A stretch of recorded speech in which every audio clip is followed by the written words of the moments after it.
Good morning, all of you. Welcome again. I would like to repeat some of the main points of the passages mentioned on 86 page. I would like to repeat. Please listen carefully. Break up the Sultanate and the rise of Sultanate. मतलब caliphate का breakup हुआ, ये caliphate से ये खत्म हो गए और सल्तनत पीरियड स्टार्ट हुआ। अब इसमें क्या हुआ कि जहां जहां कैलिफेट, अब तक जितने भी खलीफा आए थे और उन्होंने जो भी कुछ किया था अरब कंट्री में, अरब कंट्री से बाहर जाकर, ठीक है, वहां पर अब धीरे धीरे क्या होने लगा, ये जो कैलिफेट थे ये डिक्लाइन हो गए। किसी का मर्डर हो गया, किसी का कुछ हो गया, मतलब ये अपने दौर में बहुत कुछ कर चुके थे, जिसमें हजरत उमर का नाम आता है। उमर का नाम आता है, जिन्होंने इस टाइम तक अपनी इस्लामिक जो विक्ट्रीज थी वो एस्टेब्लिश कर चुके थे काफी बड़े एरिया में। जैसे मैंने कहा, सिकंदर महान से भी ज्यादा एरिया इस्लामिक लैंड का था हजरत उमर के टाइम में। उसके बाद फिर हजरत उस्मान आए, उसके बाद फिर हजरत अली आए, फिर उसके बाद दूसरे खलीफा जिन्होंने अपने आप का नाम नेहाद कथित खलीफा कहा, कैलिफेट कहा, वो भी धीरे धीरे खत्म हो गए। जैसे उमैयद था, ठीक है ना, उमैयद के कौन से फाउंडर आपको मालूम है, मुआविया थे। मुआविया के बाद ये मतलब 90 ईयर्स तक मुआविया पीरियड रहा, मतलब उमैयद डायनेस्टी रही। उसके बाद अब्बासी के बारे में आता है, जब मोहम्मद साहब के अंकल थे उन्होंने अब्बासी की फाउंडेशन रखी थी और इन्होंने इनके दौर में काफी हद तक बहुत बड़ी तादाद में, बहुत बड़ी संख्या में बहुत सारी स्टेट प्रॉपर्टीज को एक्वायर किया गया। फिर अब क्या है कि ये जो पीरियड है ये खत्म हो रहा है, इसका ब्रेकअप हो गया और एक नया पावर एंटर हो रहा है और वो पावर है टर्किश, वो है तुर्क पावर। ये तुर्किश कौन सा, ये टर्किश कौन सा, ये आपको मैंने बताया। ये थे, ये कहां से आए थे, इस एरिया में कहां से आए थे ये लोग, एज ए सोल्जर और एज ए वॉरियर, मतलब soldier, as a soldier and as a slave, गुलाम बनकर आए थे और सिपाही बनकर आए थे। कहाँ के थे ये लोग, सेंट्रल एशिया के थे। सेंट्रल एशिया जो वहां की स्टेपिस के थे, स्टेपी घास के मैदान, मतलब एक नॉमेडिक फॉर्म थी, ये नॉमेडिक ट्राइब थी, ये नॉमेडिक्स थे। वहां से लोग, क्योंकि ये लड़ाकू हुआ करते थे, बड़े जंगजू हुआ करते थे, वॉरियर्स हुआ करते थे, तो इनको फौज में ये लोग भर्ती हो गए। जब फौज में ये लोग एज ए सोल्जर और एज ए इनका रिक्रूटमेंट हो गया, तो इन्होंने अपनी मिलिट्री कैपेबिलिटीज, मिलिट्री एबिलिटीज के बल पर इन्होंने अच्छी अच्छी रैंक हासिल कर ली। ये कमांडर, जनरल, कर्नल बन गए। इस तरह से इन्होंने अपनी एबिलिटीज को शो ऑफ किया और उनके दिमागों पर छा गए, उनके मतलब, और फिर यही लोग, फिर इसी में से अब ये जो चला, ये टर्किश जो पीरियड है, ये लोग कब एंटर हुए, जब वहां पर अनार्की एंड डिसऑर्डर प्रिवेल हुआ। कहां पर, कैलिफेट एरिया में, पूरे अरब कंट्री में और अरब कंट्री के बाहर के क्षेत्रों में, एरियाज में क्या हुआ, वहां पर हारून रशीद का नाम आता है। हारून रशीद के दो बेटे थे, एक का नाम था आमीन और दूसरे का नाम था मामून, ठीक है। हारून रशीद ने क्या किया कि जब देखा कि कुछ प्रॉब्लम्स आ रही हैं, तो उसने अपने एम्पायर को डिवाइड कर दिया, आमीन में और मामून के अंदर दो फैक्शंस हो गए। और ये दो फैक्शंस जो थे, एक टाइम ऐसा है कि ये आपस में लड़ने लगे, सिविल वार हो गया, ठीक है, सिविल वार होने लगे। तो इस सिविल वार होने और छोटे छोटे ग्रुप, जिसके नाम इसमें मेंशन हुए हैं, मैंने बताए थे आपको, है नहीं, जिसमें नाम आए हैं उनको आप देखिएगा, 4, 5, 6, 7 ग्रुप हैं, वो इमर्ज हुए। मतलब नए नए, वही वाली बात है ना कि अपन कहते हैं कि जब एक शहंशाह मर जाता है या वो कमजोर हो जाता है तो बहुत सारे ग्रुप अपना सर उठा लेते हैं। इस तरह से वहां पर एक तरह से अनार्की हो गई, अराजकता हो गई, डिसऑर्डर हो गया। और इसी बीच में एक नया ग्रुप उभर के सामने आया, वो था, नया ब्लॉक था, वो था टर्किश स्लेव ऑफिसर, है ना, जो यहां मौजूद थे। इन्होंने कमान संभाली। इसके बाद ये जो पैरा था ये आपका हो चुका था, ये लोग फिर इस तरह से आगे अलग अलग ग्रुप बन गए, पहला पैरा हुआ। उसके बाद बताया था कि सेकंड के अंदर इन्होंने सल्तनत, एक्चुअल में क्या था कि इस पूरे एरिया के अंदर सुन्नी रूल था, लेकिन एक कबीला था, सेक्शन था, उसका नाम था बैयत। अब बैयत कौन थे, ये शिया लोग थे। शिया और सुन्नियों में झगड़ा हो गया, शिया विक्टोरियस हो गए, शिया जीत गए, लेकिन वहां पर जो पॉपुलेशन थी वो किसकी ज्यादा थी? सुन्नी की ज्यादा। सुन्नी, सुनने का मतलब मोहम्मद साहब को मानने वाले, शुद्ध रूप से प्योरली मोहम्मद साहब के प्रिंसिपल्स को फॉलो करने वाले। और शिया जो होते हैं अली, हजरत अली जो आखिरी खलीफा थे, कैलिफ थे, उनके मानने वाले। बात एक ही है, दोनों एक ही भगवान को मानते कि खुदा को मानने वाले थे, लेकिन आपस में कुछ बातों को लेकर इनमें टसल रहती है और आज भी रहती है। ये फिरके, ये सेक्ट है। तो क्या हुआ, शिया लोग जीत कर शियाओं ने क्या किया, जब देखा कि चारों तरफ पॉपुलेशन, जो हमारी सब्जेक्ट, जो हमारी प्रजा है वो सुन्नी है, सुन्नी तबके को बिलोंग करती है, तो इन्होंने एक समझदारी की, एक श्रूड डिसीजन लिया। वो क्या लिया, इन्होंने कैलिफेट जो सुन्नी के अंदर, अरे अब तक जो खलीफा होते आए थे, इन्होंने सिंबॉलिक रूप से खलीफा टाइटल को बनाए रखा, मतलब खलीफा को बनाए रखा, खलीफा को डेमोलिश नहीं किया, जिससे जिससे ये जो सुन्नी लोग हैं कहीं नाराज ना हो जाए, कहीं सेक्शन ना हो जाए, कहीं झगड़े ना हो जाए, तो वो बने रहे। ठीक है, और ये अपना शासन करते रहे। धीरे धीरे क्या हुआ आगे, फिर जो नॉर्थ अफ्रीका है, नॉर्थ अफ्रीका में एक फातिमा जानते हैं आप, मोहम्मद साहब की बेटी फातिमा, ये एक ग्रुप ये बन गया। शियाओं ने फातिमा को लेकर एक फातिमी नाम से ग्रुप बना लिया और अपने आप को ये दावा किया कि सही मानों में हम ही मोहम्मद साहब के वंशज है या डिसेंडेंट है। और उन्होंने क्या किया, इजिप्ट पर कब्जा कर लिया, इजिप्ट को कैप्चर कर लिया और इजिप्ट में एक नई कैपिटल कायरो के नाम से एस्टेब्लिश कर ली इन्होंने। तो ये इस तरह से जहां जहां इनका रूल था, नॉर्थ अफ्रीका भी था, पूरा रोमन एम्पायर को उन्होंने ये कैप्चर कर चुके थे बहुत पहले ही। अब ये वो एरिया है जहां पर मुस्लिम डायनेस्टीज, मुस्लिम के जो अलग अलग सेक्शंस के नाम से, अलग अलग ग्रुप के नाम से ये लोग रूल करते हैं। अब इन्होंने इजिप्ट पे कब्जा करके नई राजधानी बना ली वहां पर काहिरा के नाम से। इसके बाद आता है अब 950 से लेकर 900 से लेकर 1200, ये 250 साल थे। इसमें क्या हुआ, अरब कंट्री में, मतलब मुस्लिम लैंड पर क्या हुआ, Islamic society was held together. Islamic जो सोसाइटी थी वो बिल्कुल यूनाइट हो गई। क्यों यूनाइट हो गई? क्योंकि इनकी एक लैंग्वेज थी अरबिक, एक ही लैंग्वेज बोलते थे, एक ही इनका शासक था। अब तक उसके अंडर में ये लोग रूल कर रहे थे, शांति से पीसफुल एटमोस्फियर था वहां का, और यहाँ की इकोनॉमी, यहाँ का कल्चर लगभग सब एक जैसा था, इसलिए सब कुछ ओके चल रहा था, बढ़िया चल रहा था, है ना। और कल्चरल पैटर्न्स था, unity in the face of the political and the maintained by the separation between the state and the society. और इस तरह से स्टेट मतलब जो राज्य था पूरा, वो जो पूरी कंट्री थी, इस्लामिक लैंड जो थे वो, और सोसाइटी, इन दोनों में एक अच्छा खासा बैलेंस बैठ चुका था, एक अच्छा खासा एक बैलेंस आ चुका था। और जो गवर्नमेंट की जो एडमिनिस्ट्रेशन था वो रोल ऑन हो रहा था स्मूथली, बिना किसी प्रॉब्लम के। ये थर्ड पैरा बता रहे। इस तरह से क्या होता है, हाँ, और उस वक्त के जो आर्टिस्ट, इंटेलेक्चुअल्स, और उस वक्त के जो इंटेलेक्चुअल ट्रेडिशंस थे इस healthy atmosphere of the Islamic land के, ये भी बहुत ज्यादा इन्होंने कंट्रीब्यूट किया सबको यूनाइट रखने में। बड़े बड़े स्कॉलर्स और आर्टिस्ट और जो भी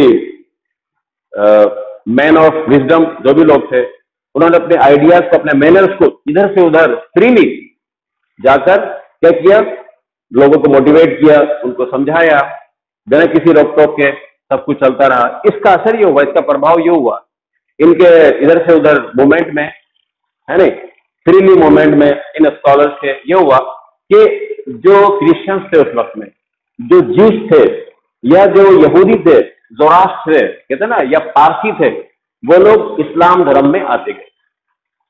और इस तरह क्या हुआ, अब्बासी और उमैयद के टाइम में जो 10% से भी कम पॉपुलेशन थी मुस्लिम की, अब यही पॉपुलेशन इंक्रीज होकर काफी अच्छी खासी हो गई। 50% के आसपास इनकी पॉपुलेशन बढ़ चुकी थी इन लोगों की मेहनत से। ये थर्ड पैरा खत्म हो जाता है। इसके बाद फोर्थ, अब थर्ड एथनिक ग्रुप, तीसरा एथनिक ग्रुप आता है। एथनिक ग्रुप, एथनिक एक नई जाति एंटर होती है। पहले जाति कौन सी थी? सुन्नी, और दूसरी शिया। ये तीसरा कौन सा आ गया? टर्किश लोग थे। ये एथनिक ग्रुप एंटर करता है। इसमें कौन आता है? इसका नाम आता है ये अरब, ये थर्ड एथनिक ग्रुप किसमें आके ऐड हुआ? अरब और ईरानियन। जो ऑलरेडी वहां पर अरब थे, ईरानियन थे, ईरानी, शिया, अरब, सुन्नी। इनमें तीसरा ग्रुप आता है, वो टर्किश ग्रुप है, जिसके बारे में हम बात कर रहे हैं। वही इसका वो है Iranian. With the rise of the Turkish सल्तनत, टर्किश, ठीक है। इसके बाद क्या होता है? सेंट्रल। अब टर्किश कौन थे मैं बता चुका हूं शुरू के अंदर, ये कहां से आए थे, इसलिए अपन नेक्स्ट पेज पर आते हैं, page number 87। Achievement with the slave, ये स्लेव एज ए स्लेव और एज ए सोल्जर एंटर हुए थे, और rising they rose to high positions and ranks on account of their loyalty, वफादार। ये लोग वफादार हुआ करते थे, तो वफादारी के बल पे और मिलिट्री एबिलिटीज के बल पे ये लोग काफी आगे बढ़ गए, बड़ी बड़ी पोस्टों पर आ गए। अब गजनी, नाम सुना आपने? गजनवी, अफगानिस्तान में एक जगह है गजनवी, ठीक है, एक स्थान का नाम है। तो गजनवी सल्तनत, तो गजनवी सल्तनत वाज एस्टेब्लिश्ड बाय एल्पेल्टिगिर के नाम से कोई एक ये फाउंडर है, गजनवी सल्तनत के फाउंडर कहलाते हैं। नाम थोड़ा टिपिकल है, आप भी इसको पढ़ने की ट्राई करें। 961 में इन्होंने इसकी फाउंडेशन रखी, और इसे कंसोलिडेट किया, इसे स्ट्रॉन्ग बनाया किसने? गजनवी ने, महमूद ऑफ गजनवी ने। बाई द गजनी, ये गजनी, जो गजनी लोग थे, जो गजनी लोग थे उन्होंने, महमूद ऑफ गजनी, है ना, ये सर। बैयत जो शिया लोग हैं जिनकी हुकूमत थी, अब द गजनी, जो लाइक द बैयत की तरह ये जो गजनी लोग थे वर ए मिलिट्री डायनेस्टी, ये भी मिलिट्री डायनेस्टी थी, मतलब लड़ाकू लोग थे, वॉरियर थे, विद प्रोफेशनल आर्मी ऑफ तुर्क, और इनमें प्रोफेशनल आर्मी थी तुर्कों की। तुर्क बहादुर थे, वॉरियर थे, फैथफुल हुआ करते थे, लॉयल हुआ करते थे अपने मास्टर के प्रति, एंड इंडियंस, और इसमें कुछ इंडियंस भी थे। एक का नाम आता है तिलक, जो महमूद ऑफ गजनी की आर्मी के अंदर वो जनरल था, वो सेनापति था, तिलक नाम का। बट जो सेंटर ऑफ पावर, लेकिन इनका जो सेंटर ऑफ पावर, जहां इनकी सत्ता थी, वो खुरासान में थी। Khorasan and Afghanistan and for them, यहां पर इनका पावर था असल, है ना, इनके अड्डे थे। For them the Abbasi caliph, जो अब्बासी कैलिफ थे, were not rivals but a source of, हाँ, इनके लिए, किसके लिए? गजनवी लोगों के लिए। अब गजनवी लोग कौन थे? महमूद ऑफ गजनी कौन था? सुन्नी था, सुन लें आप ध्यान से, सुन्नी था। और इन्होंने क्या किया? अब्बासी जो लोग थे वो मोहम्मद साहब के अंकल थे, वो भी सुन्नी थे, ठीक है। इन्होंने अब्बासी जो थे वो इनके राइवल हो ही नहीं सकते, तो फिर उन्होंने उनको क्या माना? Source of inspiration, source of authority. उन्होंने सम्मान दिया, ये कहकर, है ना, अब्बासी लोगों को। तो महमूद वाज कॉन्शियस, क्योंकि महमूद जो थे was the son of a slave, Mahmud खूब उसे पता था कि मैं गुलाम का बेटा हूं, ये गुलाम का बेटा हूं। और वो क्या चाहता था? वो खुद सुन्नी था, और वो चाहता था कि यहां पर अभी बैयत लोगों के अंडर में, बैयत लोगों ने अभी कैलिफ की जो पोस्ट है उसको अभी सिंबॉलिक रूप से रख रखा है। तो उन्होंने उसको, जो कैलिफ था, उसको मनाया और कहा कि मुझको आप सुल्तान का टाइटल से नवाज दें, मुझको आप सुल्तान नाम का टाइटल मुझे आप दे दें, ताकि मैं सुल्तान कहलाऊं, ताकि मैं किंग कहलाऊं, क्योंकि वह गुलाम का बेटा था। इसलिए उसने उनसे कहा, ये क्या, being a son of a slave and was especially eager to, और वो चाहता था to receive the title of sultan, कि उसको सुल्तान का टाइटल मिल जाए, उपाधि मिल जाए, फ्रॉम द कैलिफ, किससे मिल जाए? कैलिफ कौन है? सुन्नी, उससे मिल जाए। The caliph was willing to support the Sunni, उधर जो कैलिफ था उसके मन में भी इच्छा थी कि मैं सुन्नी, जो गजनवी लोग हैं, जो सुन्नी हैं, मैं इनको शियाओं के बराबर लाके खड़ा कर दूं, ठीक है। Support the Sunni Ghaznavi as a counterweight, बराबर की टक्कर का, काउंटर बैलेंस टू सल्तनत पावर, शिया पावर। तो उसने इनको क्या बना दिया? सुल्तान का टाइटल दे दिया, इस तरह से। अब ये लास्ट पैरा है, इसको हम समझते हैं। अब आते हैं सल्जूक। ये तुर्क की एक नस्ल है, ये तुर्क की एक रेस है। टर्किश लोगों में कई जातियां होती हैं, जैसे हमारे यहाँ होती हैं ऐसे वहां भी होती हैं। ये थे सल्जूक नाम से। द सल्जूक तुर्क एंटर्ड तुरान, ये प्रवेश करते हैं, एंट्री करते हैं तुरान, तुरान एरिया में सिपाही के रूप में। इन द आर्मीज ऑफ समनी, समनी ये भी एक सेक्शन है, धड़ा है, जैसे शिया सुन्नी ऐसी समनी है, समनी है। और दूसरा था करा, कराखानी, कराखानी जो नॉन मुस्लिम थे, मतलब या तो ये क्रिश्चियन होंगे या यहूदी होंगे या पारसी होंगे, ठीक है, ये मुस्लिम नहीं थे। इन दोनों की सेनाओं में एज ए सोल्जर इसने, इन लोगों ने प्रवेश किया। कौन? सल्जूक ने, सल्जूक एक तुर्क है ये, इन्होंने एंट्री मारी। They later establish themself as a powerful group, धीरे धीरे करके इन्होंने अपना पावर एस्टेब्लिश कर लिया, अपनी ताकत को बढ़ा लिया। और बढ़ाने के बाद दो भाई थे इनके, इसमें दो भाई निकले लीडरशिप किसके अंडर में? दो भाइयों के अंडर में इन्होंने ग्रुप बना लिया। एक का नाम था तुगरल, तुगरल और दूसरा तुगरल बेग, और दूसरा था चागरी, चागरी बेग। ये दो भाई थे। इन दोनों भाइयों ने एक साथ रूल किया और शानदार ढंग से शासन को चलाया। Taking the advantage of chaos, chaos anarchy and disorder, chaos उथल पुथल। उस वक्त में जो माहौल था चारों तरफ का, मार काट ये वो, कोई एस्टेब्लिश गवर्नमेंट नहीं थी, उसका फायदा उठाते हुए, ठीक है, जब इन्होंने फायदा उठाया तो उधर जो था महमूद अफ गजनी थी, उसकी भी डेथ हो गई, ठीक है, इस बीच में उसकी डेथ हो गई, Mahmud of Ghazni. The Seljuk conquered, अब सल्जूक लोगों ने खुरासान को जीत लिया 1037 में, है नहीं, एंड मेड निशापुर देयर, और निशापुर आप मैप में देखिए, और निशापुर को अपनी पहली कैपिटल बनाया, अपनी राजधानी बनाया। इन सल्जूक सुल्तानों ने, इन लोगों ने।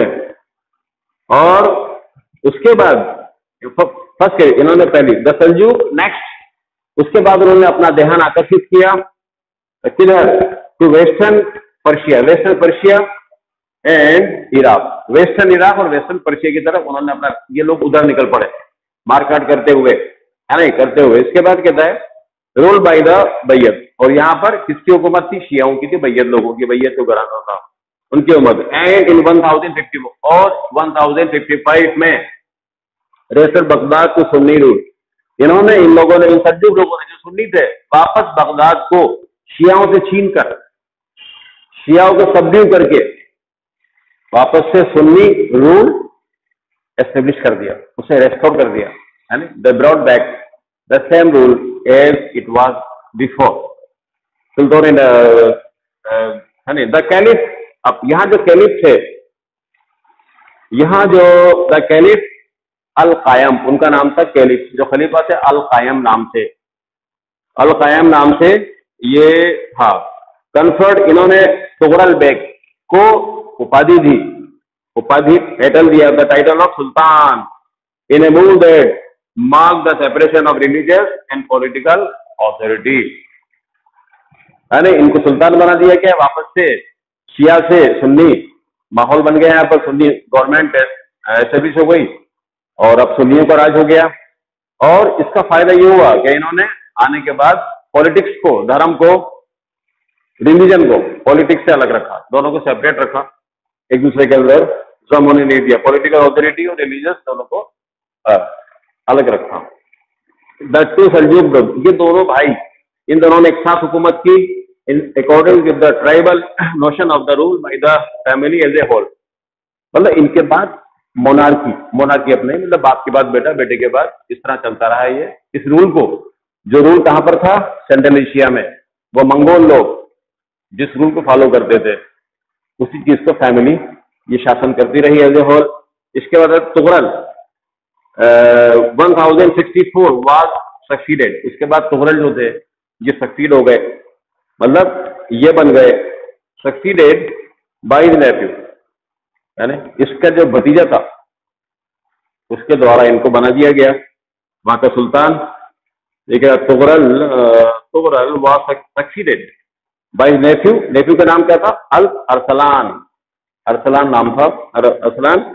और अरसलान के पीरियड में, इनके दौर में the Seljuk empire separated expanded to Anatolia, modern Turkey, आज के जो टर्की है अनातोलिया, वहां तक ये अपने शासन का अपने राजकाज का विस्तार वहां तक ये लोग ले गए।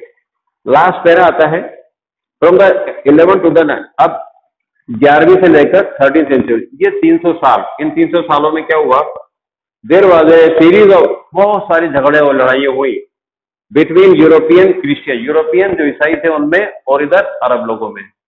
ये जो झगड़े थे इन्हें कहा गया क्रूसेड, क्या कहा गया, क्रूसेड। ये जहाज वो इनको कन्वर्ट करने के चक्कर में थे, ये तुम लोगों ने इस तरह की बातें फैला रखी हैं, ये झगड़े होते गए। अरब states, this is the discuss, इसको बाद में डिस्कस किया गया है और इसको हम बाद में पढ़ेंगे। और ये लोग सब मंगोल्स थे, क्रूसेड्स के बारे में बाद में अपन देखेंगे। For now thank you so much, have a nice day, okay, thank you so much.